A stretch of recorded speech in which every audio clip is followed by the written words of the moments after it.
सध्या तापमानात झपाट्याने वाढ होत असून संपूर्ण शहरात उन्हाळ्याची तीव्रता जाणवू लागली आहे। या पार्श्वभूमीवर नगर परिषद रिसोर्टचे मुख्याधिकारी तथा कर्तव्य कठोर प्रशासक सतीश शेवदा यांनी नागरिकांना पाण्याचा काटकसरीने वापर करण्याचं आवाहन केलं आहे। शेवदा म्हणाले की उन्हाळ्यात जलस्रोतांवर प्रचंड ताण येतो, त्यामुळे प्रत्येक नागरिकानं जबाबदारीने वागून पाण्याचा अपव्यय टाळावा। तसेच त्यांनी नळाच्या गळणाऱ्या तोट्यांची तातडीने दुरुस्ती करण्याचं आवाहनही केले। घराबाहेर नळ सुरू ठेवणे, गाड्या धुण्यासाठी जास्त पाणी वापरणे किंवा बागेला अत्याधिक पाणी देणं टाळा। प्रत्येक थेंब मोलाचा आहे असं ते म्हणाले। नगर परिषदेकडून विविध उपाययोजना राबवण्यात येत असून पाणी पुरवठा सुरळीत ठेवण्यासाठी कर्मचारी सज्ज आहेत। मात्र प्रशासनाची जबाबदारी जितकी महत्त्वाची आहे तितकीच नागरिकांची सहभागिता देखील आवश्यकता आहे असं प्रशासक यांनी स्पष्ट केलेलं आहे।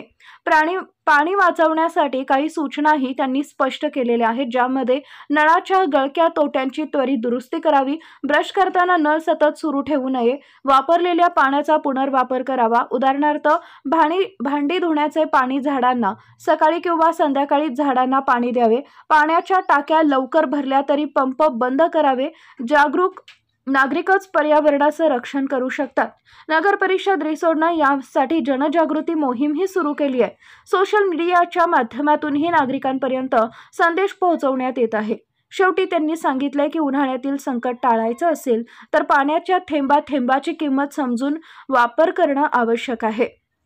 आपल्याला एक छोटासा प्रयत्न संपूर्ण समाजासाठी मोठा आदर्श ठरू शकतो।